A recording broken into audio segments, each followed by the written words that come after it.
শুধু মুজাদ্দেদে আল ফিসানি নয়, বন্ধুগণ ভাইয়েরা আমার, লা তা'বুদুনা ইল্লাল্লাহ, আল্লাহ ছাড়া কারো ইবাদত করা যাবে না। যখন নাকি মানুষগুলো আল্লাহর গোলামে পরিণত হয়ে যায়, দুনিয়ার সব মায়া ভুলে যায়। যত অন্যায়, অবিচার, অত্যাচার, জুলুম হোক না কেন, আল্লাহ ছাড়া তাদের কিছুই ভালো লাগে না। জুড়ে বলেন ঠিক না? আমার ভাইয়েরা, নাম ছিল আব্দুল উজ্জা। চাচার কাছে থাকেন, চাচাই লালন পালন করেন, ভরণ পোষণ দেন। চাচাকে একদিন বলতেছে, চাচা, মদিনাতে মুহাম্মদ নামে একজন এসেছে, আপনি কি খবর রাখেন? খবর পেয়েছেন? বলে হ্যাঁ।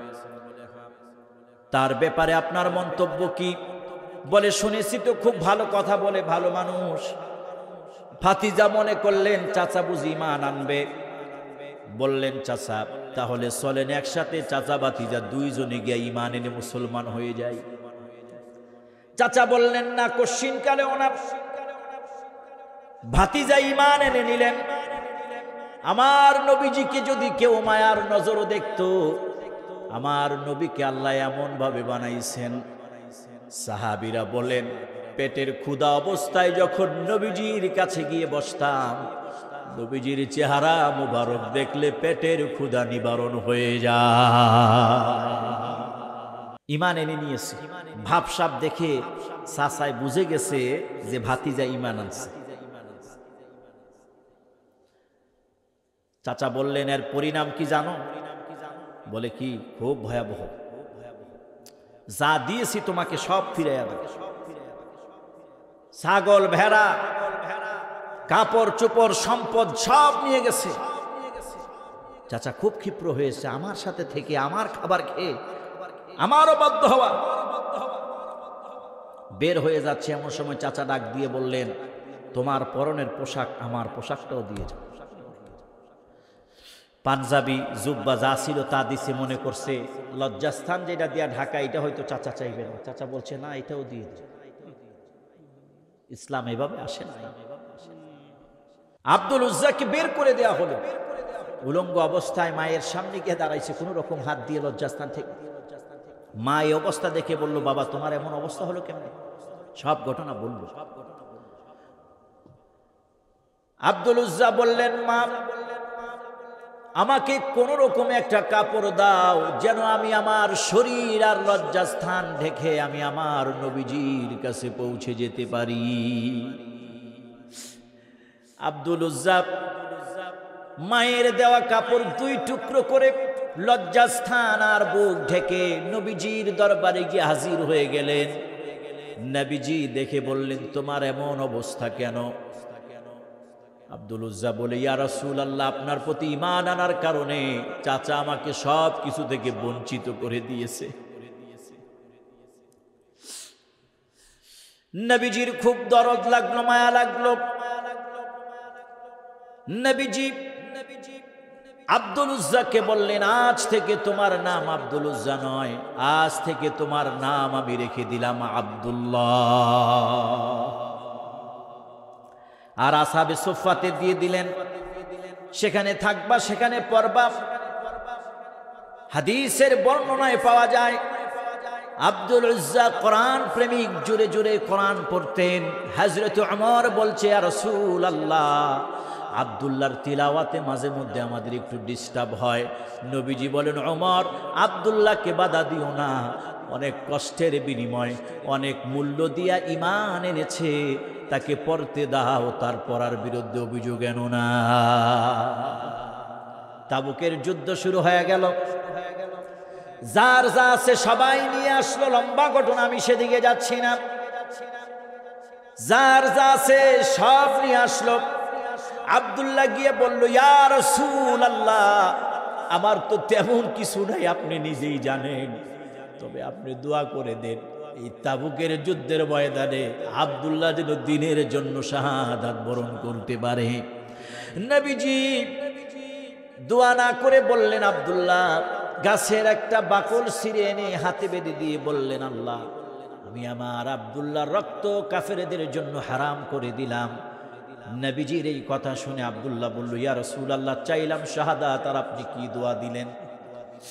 নবীজি বলেন, ও আব্দুল্লাহ, তোমার নিয়ত শুদ্ধ, যেহেতু তুমি শাহাদাতের তামান্না অন্তরের মধ্যে লালন করো। ও আব্দুল্লাহ, এখন যদি তুমি সোয়ারি থেকে পড়ে মারা যাও কিবা ঘরের মধ্যে মারা যাও, আল্লাহ তাআলা তোমাকে শহীদের মর্যাদা নসিব করে দিবেন। মুহাদ্দিসগণ, হাদিস বিশারদগণ বলেন, এই আয়াত অর্থাৎ রাসূলুল্লাহর এই কথার মাধ্যমে এটাই প্রমাণিত হয়, যদি আমরা শহীদের তামান্না অন্তরে রাখি আর ঘরে যদি মারা যাই, আল্লাহ তাআলা আমাদেরকে শহীদের মর্যাদা দিয়ে দিবেন। নবীজি অন্য হাদিসের মধ্যে বলেন, কোন মুমিন মুমিনাতের অন্তরে যদি শাহাদাতের তামান্না কাজ না করে, তার মৃত্যু হবে মুনাফিকের মৃত্যু। আজকের আলোচনা, এখন আলোচনা যারা শুনছেন, মাইকের আওয়াজ যতদূর যায়, আমার মা বোন সহ প্রত্যেকেই নিয়ত করে নেয়, আল্লাহ দিন প্রতিষ্ঠার সংগ্রামে আমাকে তোমার দেহ তোমাকে উপহার দেওয়ার তৌফিক দাও, আমাদেরকে তুমি শহীদের মর্যাদা নসিব করে দাও। সকলে পড়ি আমিন। এই তামান্না হৃদয়ে রাখার প্রয়োজন আছে নাকি নাই? জুড়ে বলেন, আছে নাকি নাই? আল্লাহ বলেন, ইন্নাল্লাহা আশতারা মিনাল মুমিনিনা আনফুসাহুম ওয়া আমওয়ালাহুম বিআন্না লাহুমুল জান্নাহ ইউকাতিলুনা ফি সাবিলিল্লাহি ফায়াকতুলুনা ওয়া ইউকতালুন। চিল্লায়ে পড়েন আল্লাহু আকবার। আল্লাহ বলেন, নিশ্চয়ই আমি তোমাদের জানমাল ক্রয় করে নিয়েছি জান্নাতের বিনিময়ে, মারবে মরবে, আল্লাহ নিজেই আমাদেরকে সব দান করেছেন। আবার আল্লাহ বলেন, আমি কিনে নিয়েছি, আমার এই দেওয়া জীবন তুমি আমার জন্য দিবে, আর আমি আল্লাহ তোমাকে জান্নাতের নিয়ামত দান করে দেব। সুবহানাল্লাহ। আব্দুল্লাহ ইবনে মাসউদ রাদিয়াল্লাহু তাআলা আনহু থেকে বর্ণিত, আব্দুল্লাহ ইবনে মাসউদ বলেন, ইয়া রাসূলুল্লাহ, সবচাইতে উত্তম আমল কি? নবীজি বলেন, ওয়াক্ত মতো নামাজ আদায় করা। নাম্বার 1, সময় মতো নামাজ আদায় করা। এই আমলটা সর্বপ্রথম করবা। আল্লাহ এই আমলকে খুব বেশি পছন্দ করেন। এবার বলেন, তারপরে কি? নবী বলেন, বিররুল ওয়ালিদাইন, পিতা মাতার খেদমত করবা, সদাচরণ করবা। নবী তারপরে কি বলে? আল জিহাদু ফি সাবিলিল্লাহ, আল্লাহর রাস্তায় যুদ্ধ করবা, সংগ্রাম করবা।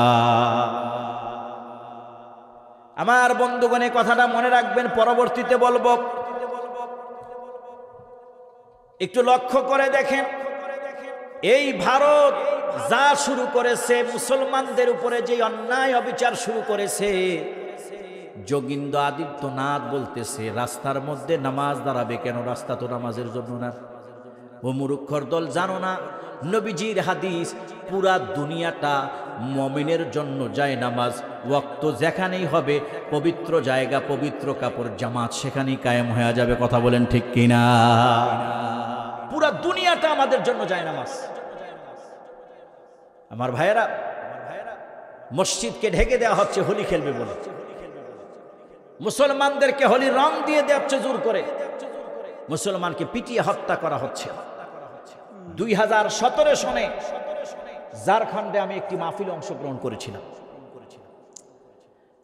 ইন্ডিয়ান টাইমসের একজন সেখানকার স্থানীয় প্রতিনিধি, মুসলিম, এত ভদ্র মানুষ, একটি মাদ্রাসার ইংলিশ টিচারও তিনি। আমি দূর থেকে গিয়েছি। অবাক করার বিষয়, আমি যখন একটু শুইলাম, তিনি আমার পা চাপা শুরু করছে। আমি বললাম, ইন্নালিল্লাহ। আমি শুধু মানুষ, 17 সাল, আর থেকে কত বছর আগে, এখন বয়স 36 হলে 17 সালে তার কত শুরু ছিলাম না।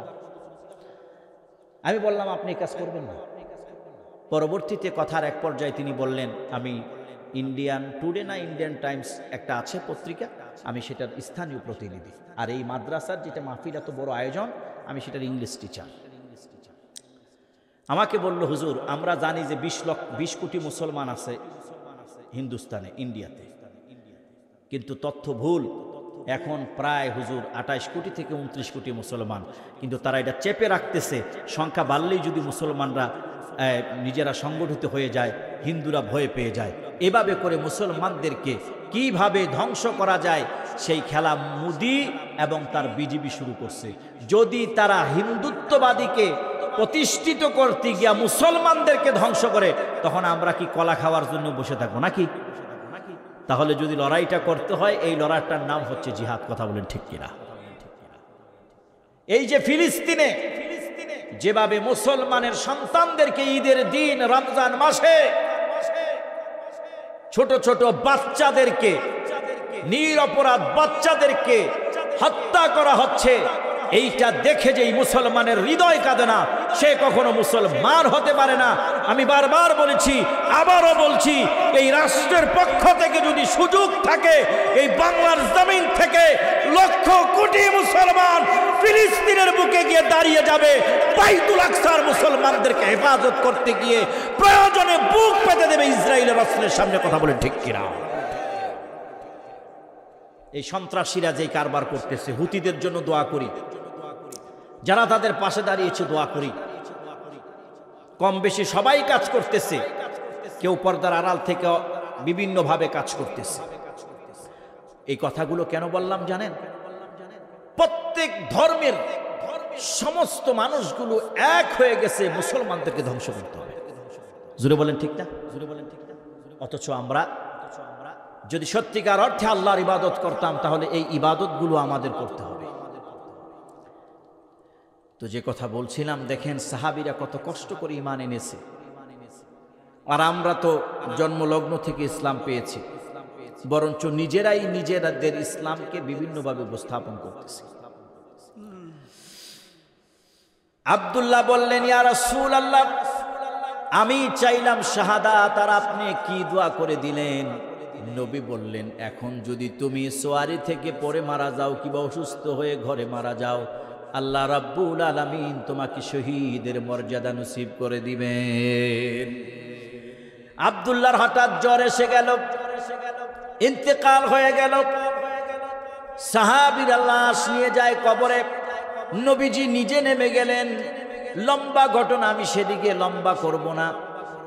নবীজি যখন আব্দুল্লাহকে কবরে শোয়া দিবেন, নবীজি বলছেন, রাব্বুল আলামিন, আজ সন্ধ্যা পর্যন্ত আমি আমার আব্দুল্লাহর প্রতি সন্তুষ্ট ছিলাম, দয়া করে তুমি রব আমার আব্দুল্লাহর প্রতি সন্তুষ্ট হয়ে যাও। হযরতে আবু বকর ওমর বলেন, কত সৌভাগ্য তোমার ও আব্দুল্লাহ, আজ যদি তোমার জায়গায় আমরা হতাম কত ভাগ্যবান ছিলাম। নবীজি দুনিয়া থাকতেই শাফায়াত তোমাকে করে দিয়েছে। আমার ভাইয়েরা, তারা এক আল্লাহর ইবাদতের জন্য মগ্ন ছিল। জুড়ে বলেন ঠিক কিনা? যে কথা বলছিলাম, আল্লাহ বলেন প্রত্যেক নবী রাসূলকে দায়িত্ব দেওয়া হয়েছে, আল্লাহর ইবাদত করো, আল্লাহ ছাড়া কারো ইবাদত করা যাবে না। আমার ভাইয়েরা, সবচাইতে প্রথম হক হচ্ছে আল্লাহর ইবাদত। আমরা আল্লাহর ইবাদত ছাড়া অন্য কারো ইবাদত করতে পারি না। জুড়ে বলেন ঠিক কিনা? এবার আসেন, আল্লাহর ইবাদত কি করব? আল্লাহ তাআলা তো অঙ্গীকার নিলেন, আল্লাহ ছাড়া কারো ইবাদত করব না। এবার আল্লাহ অঙ্গীকার নিলেন, ওয়াবিল ওয়ালিদাইনি ইহসানা ওয়াজিল কুরবা ওয়াল ইয়াতামা ওয়াল মাসাকিন। আল্লাহ বলছেন, পিতা মাতা, আত্মীয় স্বজন, এতিম আর মিসকিনদের সাথে তোমরা সৎ আচরণ করো। আল্লাহু আকবার বলেন। আল্লাহ বলেন, ওয়া আতিযাল কুরবা হাক্কাহু ওয়াল মিসকিনা ওয়া ইবনাস সাবিল। এতিম, মিসকিনাত, মুসাফিরদের প্রাপ্য তাদেরকে বুঝায়া দাও। ও আমার ভাইয়েরা, আমার বন্ধুরা, এতিমের হক মেরে খায়, চাচা বাতিজার জমি দেয় না, এমন আছে নাকি নাই? জোরে বললেন না, আছে নাকি নাই? আপনাদের এলাকায় নাই, অন্য এলাকায় আছে। আপনাদের এলাকায় নাই। এলাকার কথা বলবো, এর অনেক দেখছি। বিদেশে মারা গেছে, লাশের লগে টাকা দিয়ে দিছে, যে লইয়া আইছে হে লাশের টিয়া মেরে দেখে দিছে। সুদ ঘুষ এটি তো স্বাভাবিক জিনিস, এটা এই দেশে এখন স্বাভাবিক জিনিস হয়ে গেছে কেন? এগুলা কইলে আবার অনেকে রাগ করে, আবার যে খায় হে রাস্তা দিয়ে আডে আর মনে মনে কই মনে হয় ইমাম সাহেব কইয়া দিছে আমি যে সুদ খাই, আর নাইলে সভাপতি কইয়া দিছে। হে সারাদিন রাত ঘুম নাই, কয়েকদিন খালি টেনশন, কেটাই কইল হুজুরে আমি যে সুদ খাই।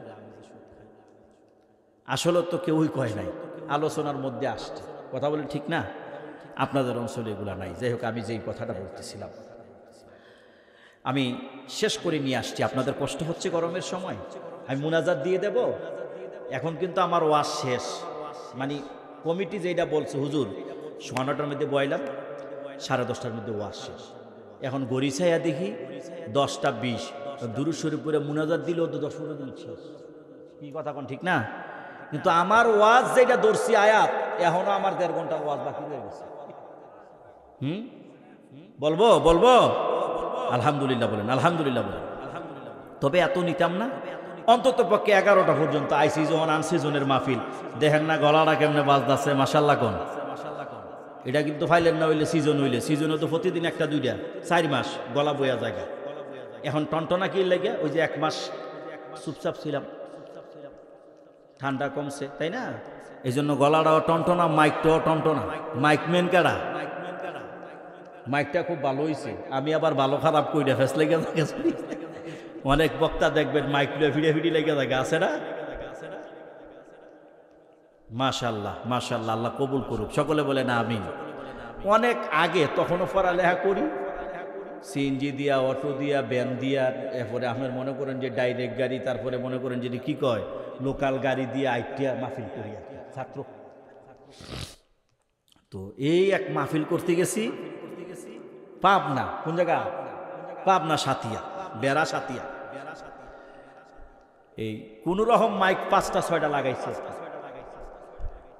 হরেন তো চলে না, বা মোটামুটি খারাপও না। আমি নতুন বক্তা, আমি তো কইতে লুই সারা, তখন খালি আমার কোন রকম মাহফিল দরকার। মাহফিল শেষ কইরা খালি বাসায় গেছি, যে দাওয়াত দিছে হের বাসায়। এমন সময় এসে আমার কইতেছে হুজুর যেই দিদা ওয়াজ করছেন এটি আমার মাইক। আমি কই যাক মাশাআল্লাহ। হুজুর মাইকটি কেমন হয়েছে? চিন্তা করলাম মাইক যে মনে হয়েছে, ওয়াজ তো শেষ হুদাহুদি খারাপ হয়ে বেচারার মন নষ্ট করে লাভ, যদ্দূর আয়োজন ওদ্দূর না করতো তাই না। আমি কইছি না মাশাআল্লাহ দিলে মাইক তো খুব ভালো হয়েছে, খুব ভালো হয়েছে। হুজুর কি কইতাম, কয়দিন আগে ঢাকা থেকে এক বক্তা আইয়া পাশের গ্রামে এক মাহফিল গিয়ে আমার মাইক দা কয় মাইক বলে ভালো। এই কথা কওয়ার পরে হুজুর ওই গ্রামে 23টা মাহফিল হয়েছে, আমার মাইক নাই নাই। আসলে হুজুর কি কইতাম, বক্তাই ভালো আসিল না, মাইক ভালো আসিল। এই যে প্রথম দিকটা ছোটবেলা শিখলাম, এখন মাঝে মধ্যে মাইক উল্টা ফাল্টা হইল, আমি কিচ্ছু কই না, কারণ পরে কে বক্তাই ভালো না, মাইক ভালো ছিল। কিন্তু আজকের মাইক ভালো, মাশাআল্লাহ, আলহামদুলিল্লাহ বলেন, আল্লাহু আকবার। তো যেই কথা বলতেছিলাম, সাহাবীরা বলছে যদি আজকে তোমার জায়গায় আমরা হতাম। তো পরবর্তী আয়াতে আল্লাহ বলছেন তোমরা পিতামাতার, আত্মীয় স্বজন, এতিম মিসকিনের সাথে সদ আচরণ করো। আল্লাহু আকবার বলবেন না? পিতামাতার খেদমত যারা করেছে জীবনে তারা সফল হয়েছে। জোরে বলেন ঠিক না? যাদের পিতামাতা এখন নাই তারা বুঝবেন পিতামাতা কি জিনিস। কত মুরব্বী দেখছি, দাড়ি পাকা মুরব্বী, 70-80 বছর হয়ে গেছে, মা বাবার কথা বইলা কাঁদে। আছে নাকি নাই? ইনশাআল্লাহ ইনশাআল্লাহ ইনশাআল্লাহ। তো আমি আপনাদেরকে কয়েকটা ঘটনা শুনিয়ে আমি আলোচনা আস্তে আস্তে শেষ দিকে নিয়ে যাচ্ছি। হ্যাঁ মুরব্বী, উড়ন যেত না এখন আর উড়ন যেত না, বয়ালাম সাফাদা বোন, আমি তো এমনি বয়াইলাম, হইলে গরম দিকে বয়াইতেছি না, পরে আবার হুজুরে কি কারবার শুরু করছে। রাসূলুল্লাহ সাল্লাল্লাহু আলাইহি ওয়াসাল্লাম একদিন উমর এবং আলীকে বলছে, ও উমর ও আলী, ইয়ামেন থেকে আমার ইন্তেকালের পর একজন ব্যক্তি আসবে যার নাম হচ্ছে ওয়াশকুরুনি। নাম কি? ওয়াশকুরুনি। ওয়েস নাম হচ্ছে ওয়েস, তার গোত্রের নাম হচ্ছে কুরুন। আমরা বাংলায় বলি অস্করুনি। নবীজি বলছেন, ওমর, আলী, যদি অস্করুনিকে পেয়ে যাও তোমরা দোয়া নিও। রাসূলুল্লাহ সাল্লাল্লাহু আলাইহি ওয়াসাল্লামের ইন্তেকালের পর ওয়াসকুরুনি আসছেন। হজের সফরে আরাফার ময়দানে হযরতে ওমর রাদিয়াল্লাহু তাআলা আনহু বলছেন, ইয়ামেন থেকে যারা এসেছে দাঁড়াও। অনেকেই দাঁড়িয়েছে। বলছেন, কুরুন গোত্র থেকে যারা এসেছো তারা দাঁড়িয়ে থাকো, বাকিরা বসে যাও। তখন একজন দাঁড়ায় ছিল। কয়জন? বলল, তুমি কুরুন গোত্রের? বলে হ্যাঁ। তুমি ওয়াইসকে চিনো? বলে হ্যাঁ চিনি। আমার ভাই লাগে, একটু পাগলা টাইপের। কয় তুমি পাগল? নবী বলছে তার কাছ থেকে দোয়া নিতে, আর তুমি খুব পাগল? বেটা তুই পাগল? কোথায় আছে? কয় আরাফার ময়দানের আশেপাশে কোথাও হয়তো আছে, কারণ উট নিয়ে আসছে তো, তাকে খাবার দিতেছে, হয়তো খাওয়াচ্ছে। আলী বলে, ওমর চলো তাড়াতাড়ি যাই।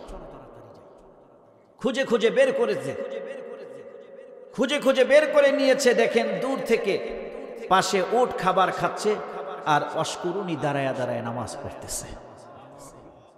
আর আমাদের দেশে কিছু বাউল আছে, ভণ্ড আছে, ওই জীবনে একবার নামাজ পড়লে ইশারে মনের নামাজ বড় নামাজ। নাউজুবিল্লাহ বলতেন না? এই বাউলদের ঘটনাও এখন বার হইছে। বাউলরা যেইভাবে ইসলামের অপব্যাখ্যার পাশাপাশি তাদের যে অনৈতিক কাজগুলো এখন প্রকাশ পাচ্ছে, আমরা আগেও বলেছিলাম, ওরাই প্রকৃত অর্থে ধর্ম ব্যবসায়ী, ধর্মকে বিকৃত করছে। এই সমস্ত বাউলদেরকে, এই সমস্ত বাউলরা যারা ধর্মকে ব্যবহার করতেছে, নিজেরা ধর্মকর্ম করে না, সারা শরীয়ত মানে না, তাদেরকে আইনের আওতায় আনা উচিত। কারণ ধর্ম আমাদের সবার, এই ধর্মকে যে যেভাবে মনে চায় ব্যবহার করতে পারবে না। কথা বলে ঠিক কিনা? নামাজ নাই, রোজা নাই, দাড়ি নাই, টুপি নাই, হিন্দুদের মতো ভেষ, চেহারা দেখলে মনে হয়। আর সে কথা বললাম, চেহারা দেখলেই বুঝবে। এই সমস্ত বাউলরা এদেশের অসংখ্য মুসলমানদেরকে ভুল বুঝিয়ে শিরককারী বানিয়েছে, জাহান্নামী বানিয়েছে। কথা বলেন ঠিক কি? আপনারা নিজেদেরকে হেফাজত করবেন তো ইনশাআল্লাহ?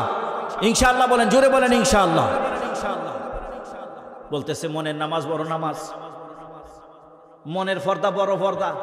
দে বাত্তি নিবাইয়া দিছে, বাত্তি নিবাইয়া পর্দা সিরা ঢোলে বাড়ি দিয়া লেডিজ আর জন্টি শেখ লগইয়া মাতাল হয়ে পড়ে গেছে। নাউজুবিল্লাহ বলে। বন্ধুগণ আমার, ভাইয়েরা আমার, নবীজি আর সাহাবীদের আমল হচ্ছে কোনো বিপদ আসলেই কিংবা সুযোগ পেলেই তারা নামাজের মধ্যে দাঁড়িয়ে যায়, আল্লাহর স্মরণে দাঁড়িয়ে দাঁড়িয়ে নামাজ আদায় করে। সুবহানাল্লাহ। ওমর আলী গিয়ে দেখেন ওয়াসকুরুনি সালাত আদায় করতেছে। নামাজ শেষ হলে হযরত ওমর রাদিয়াল্লাহু তাআলা আনহু প্রশ্ন করলেন, তোমার নাম কি? কয় আমি আল্লাহর বান্দা। কয় তোমার মা বাবা কি কোনো নাম রাখে নাই? বলে রাখছে। নাম কি? কয় বললাম তো আল্লাহর বান্দা। কয় নাম বলো। বলে ওয়াইস। তোমার গোত্র কি? এই সেই যখন প্রশ্ন করছে,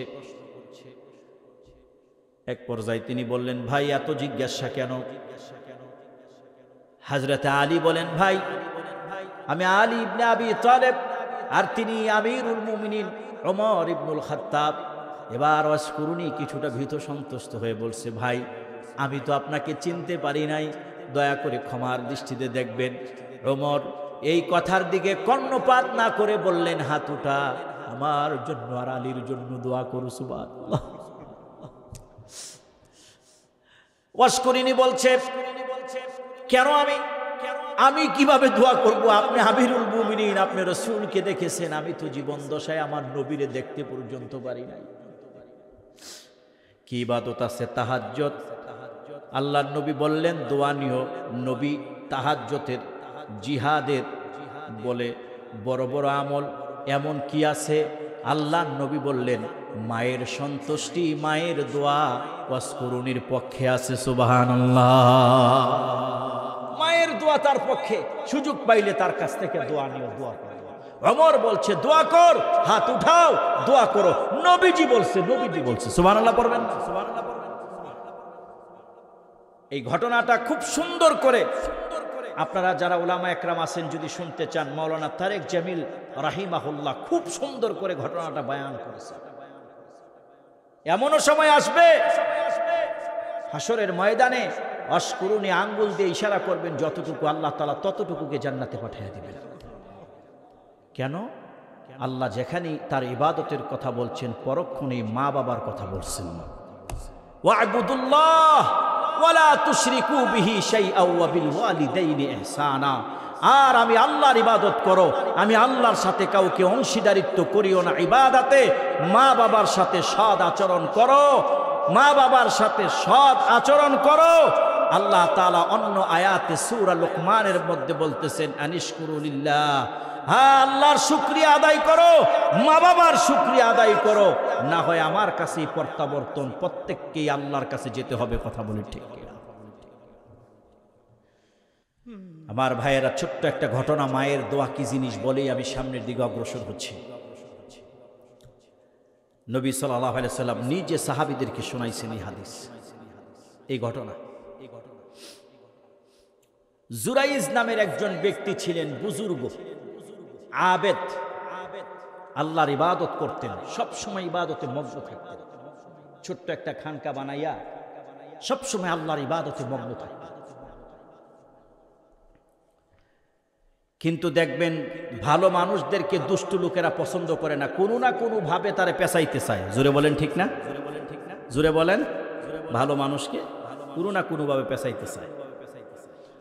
এই দেশে হাজারো হাজারো মানুষ অপকর্মের সাথে জড়িত। রাত্রির বেলায় পরনারী আর লাল বোতল নিয়ে থাকে। সরকার প্রশাসনের কাছে খবর আছে কোন কোন 5 তারকা হোটেলে, 3 স্টার হোটেলে কোন কোন জায়গায় চলে। সে জায়গায় অপরাধী খোঁজে না। আলেম গেছে স্ত্রী নিয়ে, তার পিছে লাইগা রাখছে, কোনোভাবে নি তারে মানুষের কাছে খারাপ বানানো যায়। জুড়ে বলেন ঠিক কিনা? হুজুর না, আলেম না, মাদ্রাসায় পড়ে নাই, দাড়ি রাখছে, টুপি পরছে, হুজুরের ওয়াজ হইলে হ্যাঁ অপকর্ম করছে, মনে করছে হুজুর, মনে করে প্রচার করতেছে, হুজুরে কামটা করলো। পরে খবর নিয়ে দেয় হ্যাঁ সূরা ফাতিহাই পড়ে। এই হচ্ছে অবস্থা। জুড়ে বলেন ঠিক কিনা? আল্লাহ আমাদেরকে হেফাজত করেন এগুলো থেকে। জুড়ে বলেন আমিন। তো নবীজি সাল্লাল্লাহু আলাইহি ওয়াসাল্লাম শোনাচ্ছেন ঘটনা। ওয়াজকুরুনি, খুব ইবাদত করতেন, মগ্ন থাকতেন ইবাদতে। কোনোভাবে তার সাথে না পেরে ষড়যন্ত্র করে নারী ঘটিত অপবাদ দেওয়া যায় কিনা। আমাদের পূর্বেও বড় বড় ইমামদের, আল্লাহ ওয়ালাদের এরকম অপবাদ দেওয়া হয়েছে। ওয়াজকুরুনি ঘটনা তো আপনারা শুনলেন। জুরাইজের ঘটনাটি একটু এই জন্য বলছি, তরুণ সমাজেরা মায়ের কাছে যাও, মার সাথে সম্পর্ক রাখো। এমন অনেক ঘটনা আমাদের কাছে আসে, সন্তান মাকে দেখতে পারে না, এমন আছে নাকি নাই? গত কয়দিন আগের ঘটনা, মায়ের 7 তলা বাড়ি ছিল, বাবা মার নামে দিয়া গেছে। সন্তানেরা ষড়যন্ত্র করে মার কাছ থেকে জোর করে লিখে নিয়ে ওই বাড়ি বিক্রি করে দিয়েছে। মা রাস্তায় রাস্তায় ঘুরে মানুষের কাছে খাবার ভিক্ষা করে। এটিএন বাংলার সাংবাদিক দেখালো দামি বাড়ি। তিনি বললেন কয়েকজন আমার চাকরানি ছিল, আজকে আমি নিজেই চাকর বাকর হয়ে গেছি, কাজও পাই না, এই বয়সে আমাকে কে চাকরি দিবে? ছেলে বাড়ি বিক্রি করে টাকা পয়সা নিয়ে দূরে চলে গেছে। এমন কুলাঙ্গার সন্তানও এই সমাজে আছে নাকি নাই? আমার বন্ধুগণ ও যুবক সমাজ, গভীর মনোযোগ, মায়ের সাথে ভালো সম্পর্ক রাখো। গত কয়েকদিন আগের একটা ঘটনা, এই রমাদানের একটা ঘটনা। আমার একটা ছেলে বাচ্চা আছে, 2.5 বছর বয়স, 2 বছর 25 মাস। বাচ্চারা দেখবেন ছোটবেলার ছোট্ট ছোট্ট বাচ্চারা যখন পেটে খিদা লাগে বা কোনো জিনিস দরকার হয়, মায়ের আঁচল ধরে ধরে মায়ের পিছনে ঘুরে ঘুরে, বলেন ঠিক না? আমি এইটা দেখে আমি আমার সন্তানকে বললাম, ও আমার সন্তান, মৃত্যুর আগ পর্যন্ত মায়ের পিছে এভাবেই ঘুরবি, তোর জীবন ধন্য হয়ে যাবে, আর কিছুর প্রয়োজন নেই। আমার স্ত্রী খুব খুশি হয়েছে। পরে আবার আমি বলছি, এরকম প্রত্যেকটা নারী এই কথা বলা উচিত, তুমি তোমার মায়ের খেদমত করো। মায়ের কথা বলেন ঠিক কিনা? ও নারীরা, যদি চাও তোমার স্বামী সুস্থ থাকুক, হায়াতের জিন্দেগি নেক হায়াত পাক, তাহলে তাকে তার মায়ের বাবার খেদমত করার জন্য ছেড়ে দাও। বলো, যাও তুমি তোমার মা বাবার খোঁজ খবর নাও, বাবা মার খেদমত করো। জোরে বলুন ঠিক কিনা? আমি একটা জিনিস খুঁজে পাই না, একটা জিনিস খুঁজে পাই না, আমাদের নারীরা তাদের সন্তানদেরকে দুধ, কলা, ডিম খাওয়ানোর জন্য অস্থির হয়ে থাকে। জোরে বলেন ঠিক না? আমার মা, আমার বাবা, আমি একটা উদাহরণ দিয়ে বলতেছি, ছোটবেলা আমারে যত দামি দামি খাওয়ার লাগে ডানু দুধ খাওয়াইতো। আমার এক মামানি আমারে ধৈরা কয়, ছোটবেলা ডানু দুধ খাওয়াইছি দিকে মনে মাথাটা এমন হচ্ছে। আমি বুঝাইতে চাইলাম যে মা বাবা আমাদেরকে দামি দামি জিনিস খাওয়ায়। শোনেন, একটা বয়স পর্যন্ত আপনি কিছু না খাইলে, মোটামুটি খাইলেও আপনার শরীরে কিছু হইব না। জোরে বলেন ঠিক কিনা? কিন্তু যেই সময়টাতে আমাকে কমলা আঙ্গুল ফল দিতেছে, দুধ ডিম দিতেছে, ওই সময়টাতে উচিত ছিল আমার মা, আপনার মা যদি বলতো, বাবা তুমি একটু কম খাও, ছোট মানুষ, তুমি না খাইলেও কোনো হয় না, এরকম মায়ের বুকের দুধ খাইলেই সারে, মোটামুটি একটু ভাত খাইলেই সারে। তোমার দাদা দাদি মুরব্বী হয়ে গেছে, তাদের এখন দুধ কলা ডিম দরকার। যদি তাদেরকে আমার মা, আপনার মা দুধ কলা ডিম খাওয়াইতো, তো আমার সন্তানও আমাকে ছাড়া দুধ কলা ডিম খাইতো না। কারণ আমার সন্তান তো শিখে গেছে। ছোটবেলা আমি দেখেছি আমার মা, আমার বাবা, আমার দাদা দাদিকে ডিম কলা দুধ খাওয়াইছে, তো আমার সন্তানকে বলবো তুমি থাকো, আমি আমার মা বাপকে দুধ কলা ডিম খাওয়াবো। জোরে বলেন ঠিক কিনা? উপরের দিকে ওঠে না মায়াটা। মা বাবারাও হক আদায় করেন না সন্তানের। দিন ইসলাম যেভাবে যতটুকু শিখানো দরকার, অন্তত পক্ষে যতটুকু শিখলে সে একজন মুসলিম হিসাবে নিজেকে পরিচয় দিতে পারে, কয়জন এরকম আছে আপনি আমাকে দেখান।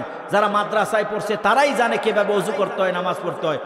খুব কম লোক আছে স্কুল ভার্সিটিতে পড়ে যারা তাবলিগে গেছে, আলেমদের সাথে মিশছে বা মা বাবা শিখাইছে এই জন্য জানে। আর যদি না শিখায় থাকে, তাবলিগে না গিয়া থাকে, মানুষ অনেক মুসলমান ওযুও জানে না। কথা বলেন ঠিক কিনা? ফরজ গোসলও জানে না। মা বাবা, আপনিও একদিন দায়ী থাকবেন। আজকে পড়ছিলাম একটা ঘটনা, আজকে জুলফিকার নকশবন্দি দামাত বরকাতুম, পাকিস্তানের একজন দাঈ ইলাল্লাহ, বিশ্ববিখ্যাত দাঈ ইলাল্লাহ, তিনি তার বইয়ের মধ্যে লিখছেন, একটা জানাজা শেষে সন্তান অঝোর নয়নে কাঁদতেছে। মনোযোগ দিয়ে শুনবেন। জানাজা শেষে, বাবার জানাজা শেষ করে ডক্টরের সন্তান অঝোর নয়নে কাঁদছে। কান্দা দেখে এক পর্যায়ে স্বাভাবিক কান্না মনে হয় না, সকলেই সান্ত্বনা দিচ্ছে। এক পর্যায়ে যিনি ইমামতি করেছেন জানাজার নামাজের, তিনি বলছেন, আমার ভাই, আপনার এই কান্নার মধ্যে কোনো রহস্য আছে কিনা, এই কান্নার মধ্যে কোনো বক্তব্য লুকিয়ে আছে কিনা। এবার ডক্টর বলে, হ্যাঁ, আমার বড় আফসোস আর দুঃখ লাগে হুজুর, আমি বড় ডক্টরেট হয়েছি, সবাই আমাকে চিনে, সম্মান দেয়, মর্যাদা দেয়।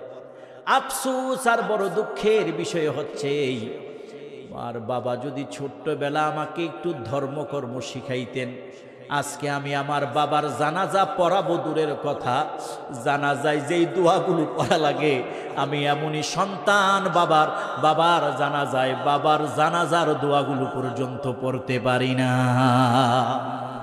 এই জন্য আমার বুক ফেটে কান্না আসছে।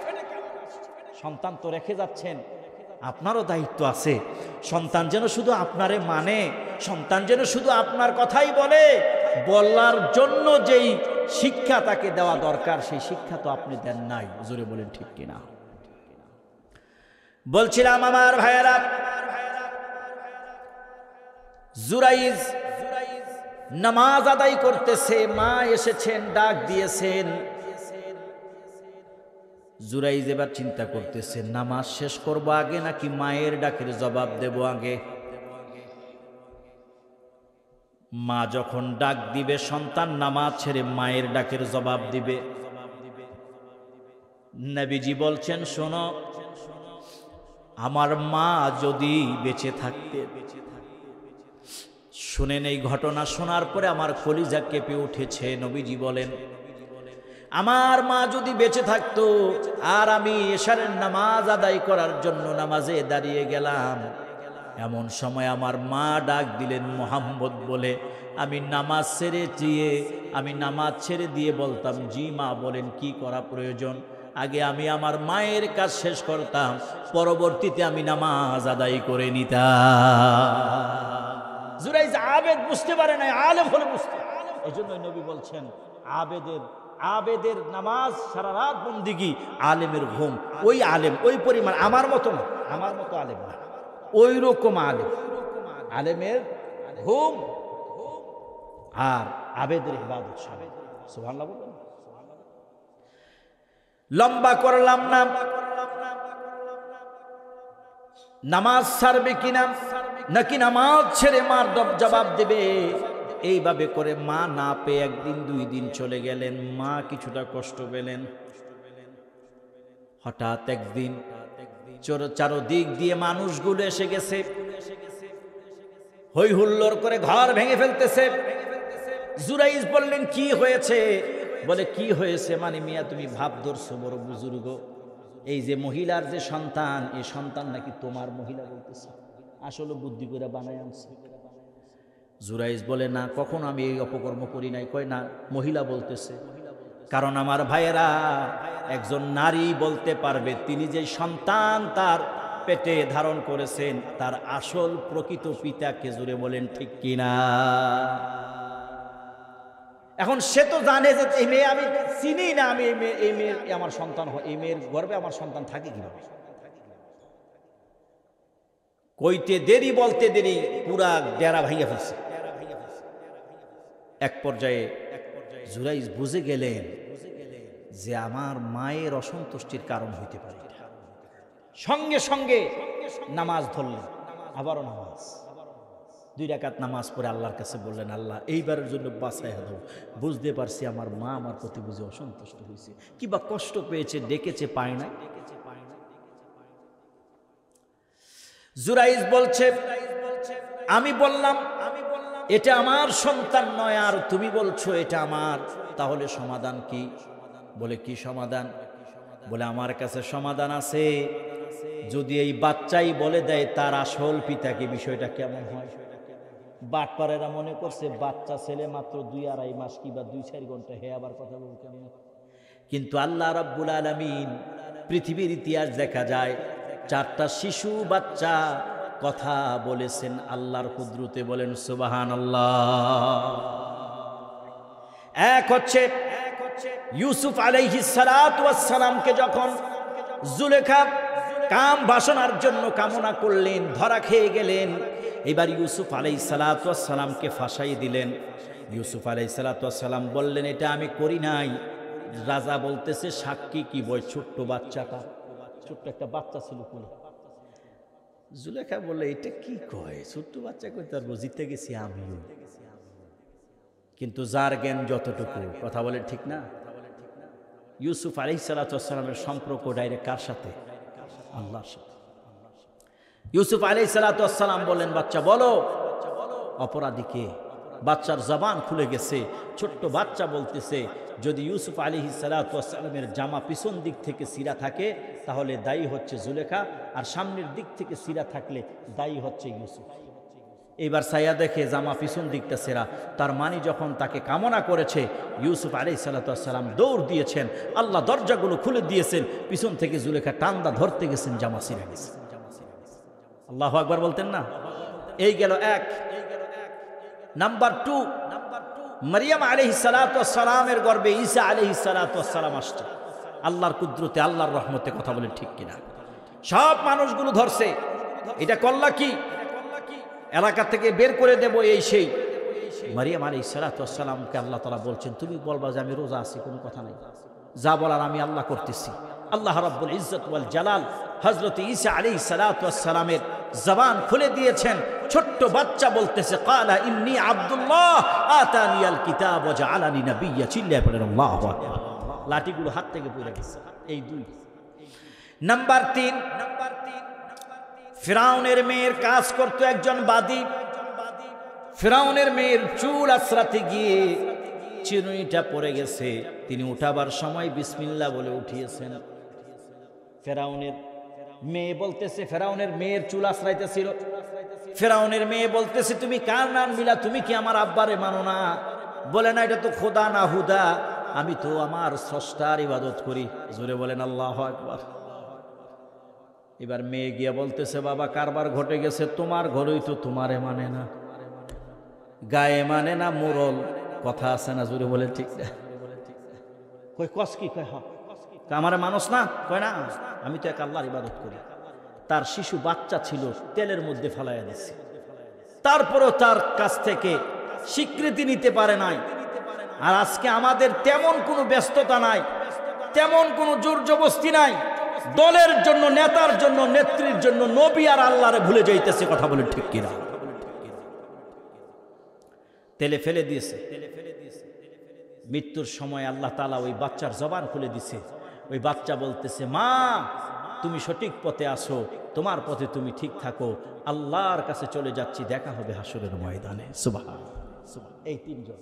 নাম্বার 4, জুরাইজ বলছে, এই বাচ্চার পিতাকে যদি বাচ্চা বলে দেয় কেমন হয়? বলে কি কয়, পাগল নি? কয় হ্যাঁ। জুরাইজ গিয়া তার পেটের মধ্যে আস্তে করে গুতা মারছে। সে যার নাম বলছে রাখাল।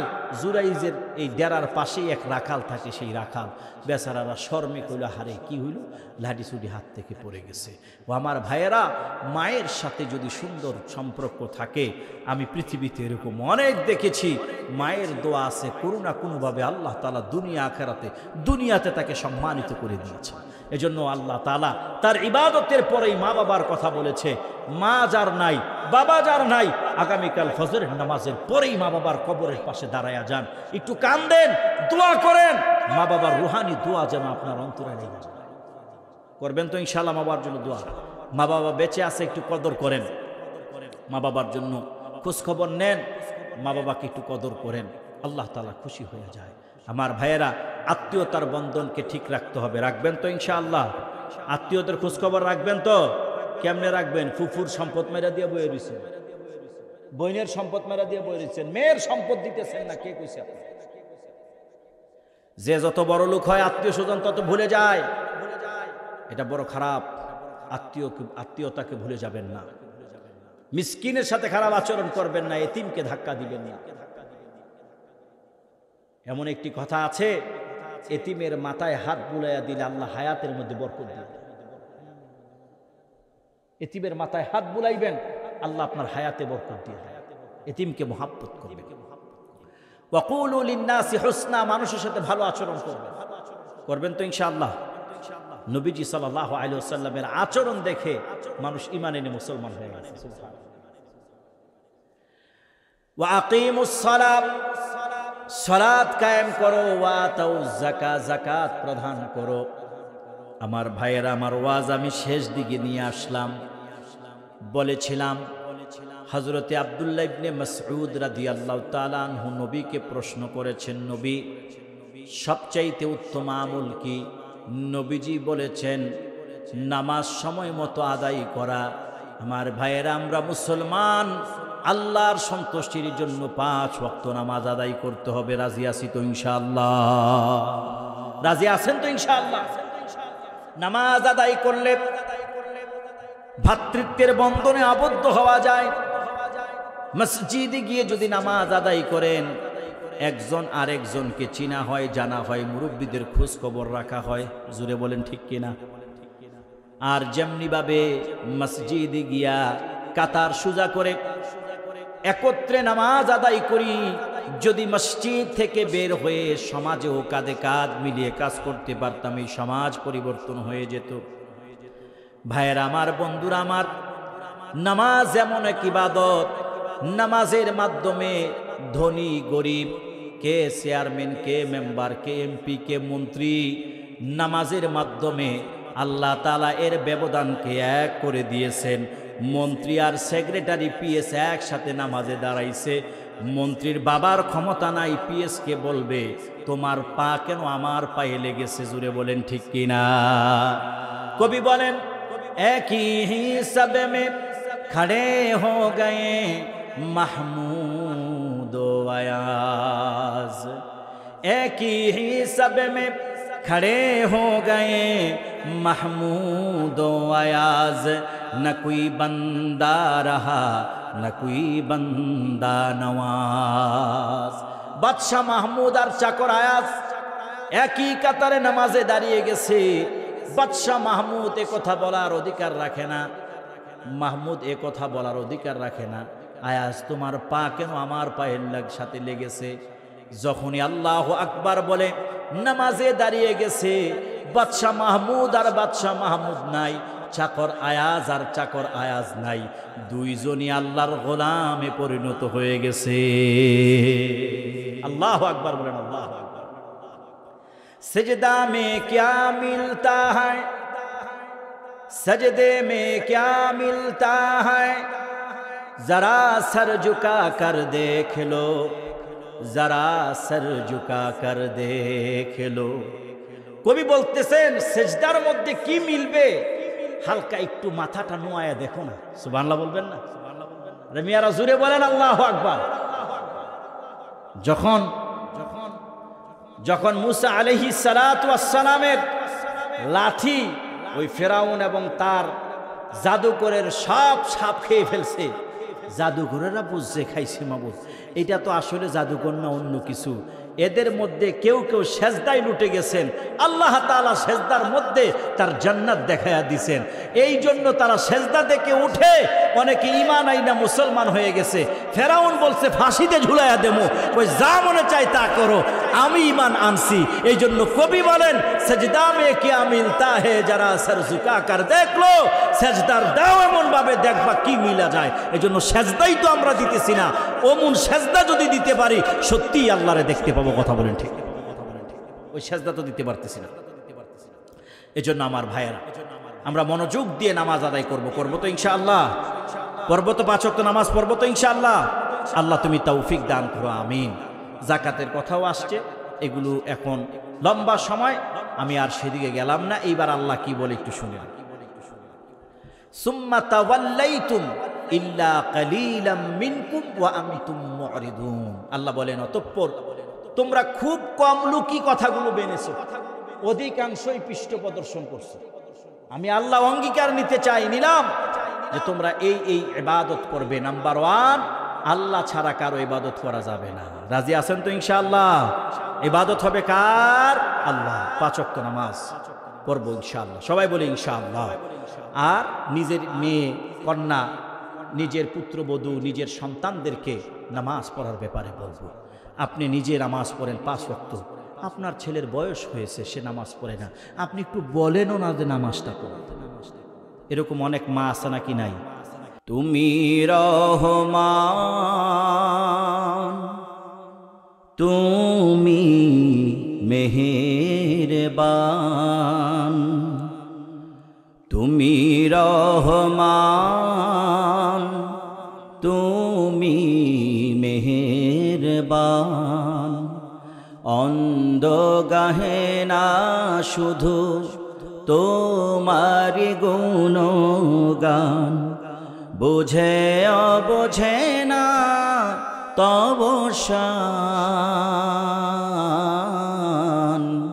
তুমি রহমান, তুমি মেহেরবান। জনম জনম যদি গাহি তোমারি মহিমা গাওয়া, শেষ হবে নাহি। ভরে ও ভরে না যেন, ভরে ও ভরে না যেন সাহারায় প্রাণ।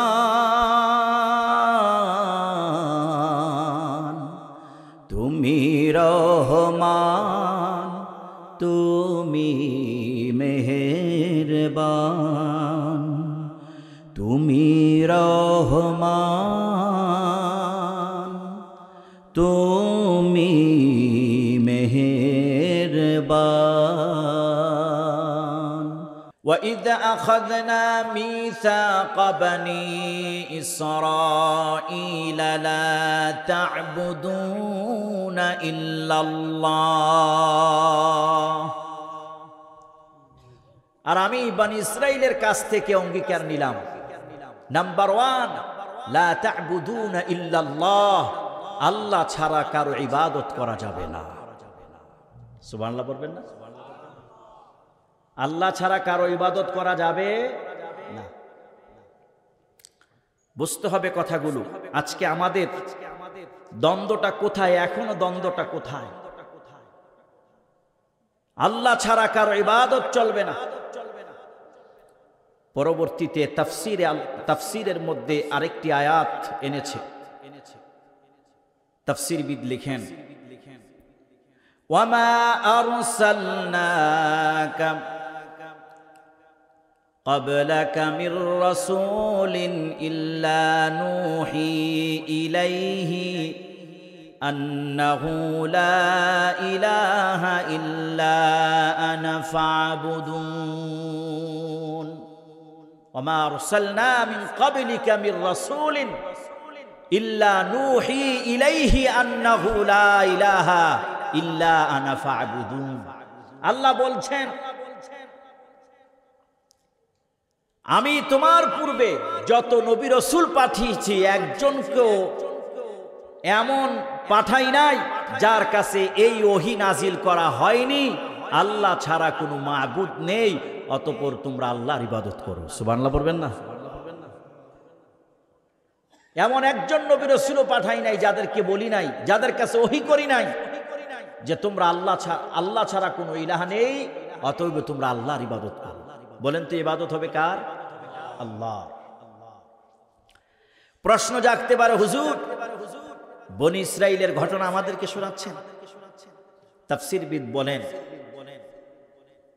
পৃথিবীর শুরু থেকে নিয়া হযরত আদম আলাইহিস সালাতু ওয়াস সালাম থেকে নিয়া মুহাম্মদ সাল্লাল্লাহু আলাইহি ওয়াসাল্লামের উম্মতরা যতদিন বেঁচে থাকবে, কিয়ামত পর্যন্ত আল্লাহর সাথে বান্দার এই অঙ্গীকার, তারা আল্লাহ ছাড়া কারো ইবাদত করবে না, একমাত্র ইবাদত হবে আল্লাহ। বলেন তো ইবাদত হবে কার? আল্লাহ। নাম্বার 1,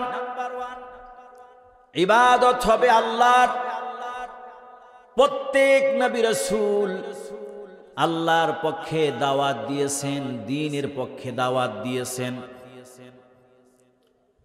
আর এই দাওয়াত দেওয়ার কারণে নিজের সবচাইতে কাছের লোকগুলো বিরোধ করেছে। এলাকা ছাড়তে হয়েছে, গ্রাম ছাড়তে হয়েছে, বাড়ি ছাড়তে হয়েছে। জোরে বলেন ঠিক না? কারণ হচ্ছে তারা পৃথিবীতে আল্লাহর আইন চায়, আল্লাহর দ্বীন চায়।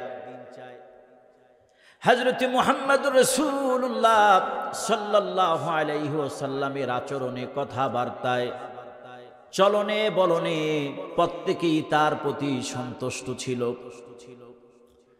আল আমিন উপাধি দেয়া হলো, আমানতদার তাকে বলা হতো। নবী যখন দ্বীনের দাওয়াত দেওয়া শুরু করলেন আর বললেন, তোমরা মূর্তি পূজা ছেড়ে দাও, লাত উজ্জা মানাতের পূজা ছেড়ে দাও, এক আল্লাহর ইবাদত করো, যিনি তোমাদেরকে সৃষ্টি করেছেন, তিনি একমাত্র ইবাদতের উপযোগ্য। কথা বলেন ঠিক কিনা? সৃষ্টি করেছেন যিনি, ইবাদত হবে তার। কথা বলেন ঠিক না? যুক্তিতে এবার একটা আসেন। ধরেন আপনি একটা অফিস পরিচালনা করেন, আপনার অফিস, এখন আইন চলবে কি আমার না আপনার? আপনার, তাই না? আপনি অফিস করলেন, এখানে কিছু কর্মচারী নিয়োগ দিলেন, বললেন অফিস চলবে 9টা থেকে 5টা। এখন যদি আপনার কর্মচারী প্রতিদিন 10টা 11টার সময় আসে আর বলে আমি 3টায় 4টা চলে যাব, বলেন তার চাকরি কি থাকবে? কারণ আপনি বলবেন অফিস আমার, আইন চলবে আমার, যদি তোর ভালো না লাগে তুই বের হয়ে যা। কথা বলেন ঠিক কিনা? যদি তোমার ভালো না লাগে তুমি বের হয়ে যাও, কিন্তু আমার অফিস, আইন চলবে আমার। ঠিক তেমনি ভাবে আমরা আল্লাহর বান্দা, আল্লাহ আমাদেরকে সৃষ্টি করেছেন, আমরা আল্লাহর গোলাম। আমাদের ইবাদত হবে একমাত্র আল্লাহর জন্য। কথা বলেন ঠিক কিনা? আর আল্লাহর জন্য যখন আপনি ইবাদত করতে যাইবেন, তখনই আপনার বিরোধ আপনার সবচাইতে কাছের লোকেরাও করবে। প্রকৃতভাবে যদি কেউ দিন মানি, স্ত্রী তার স্বামীর বিরোধিতা করবে, ভাই তার বোনের বিরোধিতা করবে। কারণ এই দেশে আপনি হক কথা বললে বড় তিতা লাগে, মানে না, বরঞ্চ হুজুরে কোনোভাবে অসম্মান অমর্যাদা করা যায় কিনা সেই ষড়যন্ত্র চলে। কথা বলেন ঠিক কিনা? দ্বীনের পক্ষে, ইসলামের পক্ষে অবস্থান নিলে কিভাবে হুজুরকে অপমান অপদস্থ করা যায় সেই পরিকল্পনা চলে। আমার ভাইয়েরা, বলছিলাম যে আল্লাহর ইবাদত করার জন্য আল্লাহ আমাদেরকে পাঠিয়েছেন। আল্লাহ বলছেন, ওয়ামা খালাকতুল জিন্না ওয়াল ইনসা ইল্লা লিয়াবুদুন। জিন এবং ইনসানকে আল্লাহ পাঠিয়েছেন, সৃষ্টি করেছেন শুধুমাত্র তার ইবাদত করবে। ইবাদত হবে কার? আল্লাহ। একটু শুনেন মনোযোগ দিয়ে। নবীজি সাল্লাল্লাহু আলাইহি ওয়াসাল্লামকে যখন নবুয়ত দেওয়া হলো আর বলা হলো আপনি মানুষদেরকে আল্লাহর দিকে আহ্বান করেন, এক আল্লাহর দিকে আহ্বান করেন, দাওয়াত দেন। গত বছর অক্টোবরে শেষ উমরা করেছি আমি। উমরাতে গেলে হাজী সাহেবদেরকে মক্কা মদিনার বিভিন্ন পবিত্র স্থানগুলো, দোয়া কবুলের জায়গাগুলো ঘুরিয়ে ঘুরিয়ে দেখায়। জাবালে নূর, জাবালে সুর, মুজদালিফা, জাবালে রহমত, জাবালে নূর, এগুলো ঘুরে ঘুরে দেখায়। মক্কা ঘুরে ঘুরে শেষ প্রান্ত দিক দিয়ে যখন পবিত্র বাইতুল্লাহর দিকে, হোটেলের দিকে ঢুকে যাব, এমন সময় কেউ একজন বলে উঠল, এই সেই পাহাড়, যেই পাহাড় থেকে আল্লাহর নবীজি সর্বপ্রথম কালেমার দাওয়াত দিয়েছিলেন। এই সেই পাহাড়। সূরা লাহাবের তাফসীরের মধ্যে এসেছে, নবীজি সাল্লাল্লাহু আলাইহি ওয়াসাল্লাম পাহাড়ের উপরে উঠে ডাক দিয়েছে, ইয়া সাবাহা বলে। তিন দিক থেকে মানুষগুলো এসেছে, নবীজিকে প্রশ্ন করছে, ডাকালা কেন? কি কারণে ডেকেছো বলো?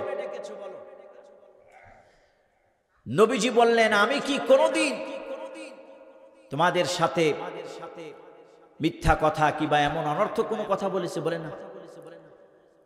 আমি যদি বলি আমার পশ্চাতে, পিছনে শত্রু বাহিনী আছে যারা তোমাদের ক্ষতি করতে চায়, বিশ্বাস করবা? বলে হ্যাঁ, কারণ কোনোদিন তুমি মিথ্যা কথা বলো নাই। সুবহানাল্লাহ বলবেন না? কোনোদিন তুমি মিথ্যা বলবে তো দূরের কথা, কল্পনাও করে নাই। নবীজি বললেন, শোনো তাহলে আমার বক্তব্য।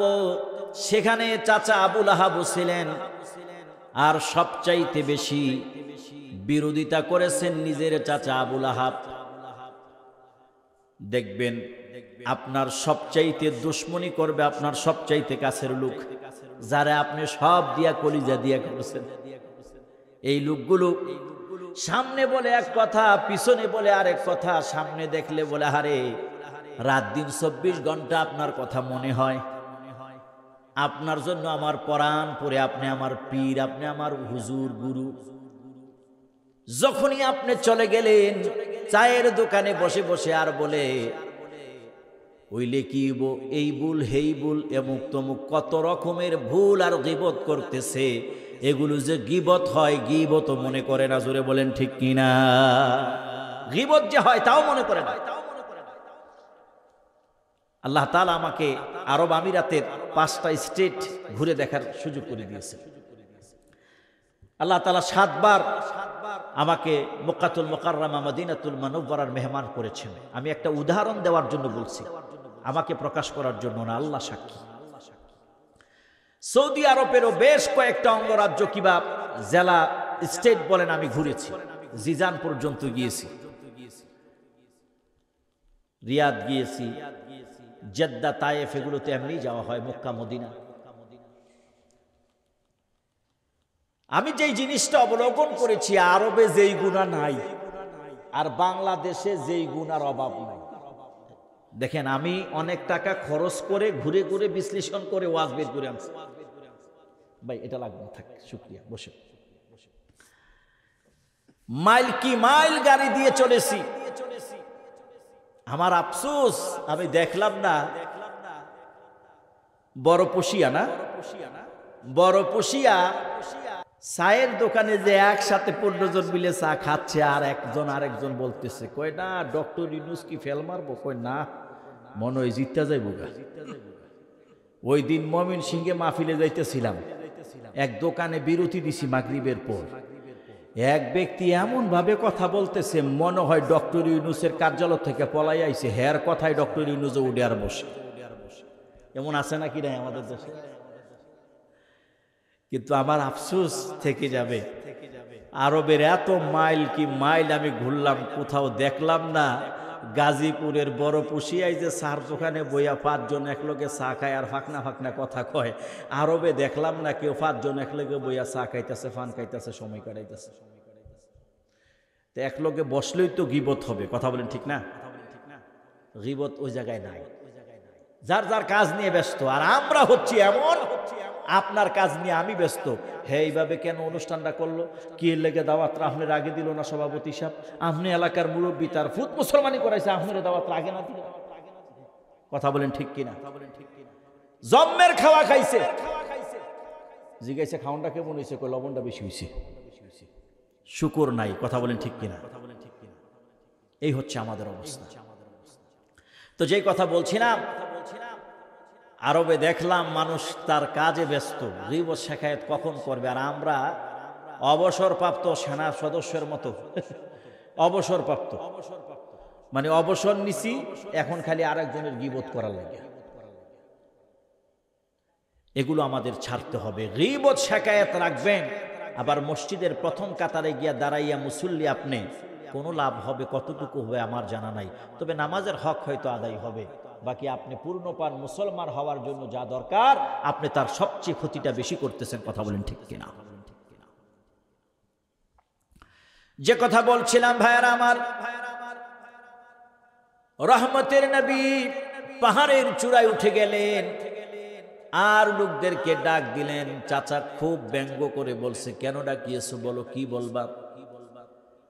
কারণ আমার নবীজির জন্মলগ্ন থেকে নিয়ে মায়ের পেটে যখন এসেছে, আচার আচরণে কাজকর্মে বোঝা গেছে তিনি পৃথিবীর শ্রেষ্ঠ মানুষ মুহাম্মাদুর রাসূলুল্লাহ।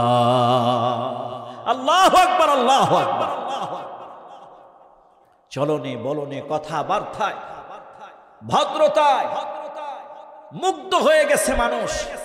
আফসোস লাগে এই দেশের মধ্যে কিছু মুসলমান নামদারি আমার নবীজির চরিত্রের মধ্যে, আমার নবীজির চরিত্রের মধ্যে আঘাত আনে। আমরা প্রতিবাদ করলে বলে এই দেশে নাকি মৌলবাদ ভরে গেছে। নাউজুবিল্লাহ বলবেন না?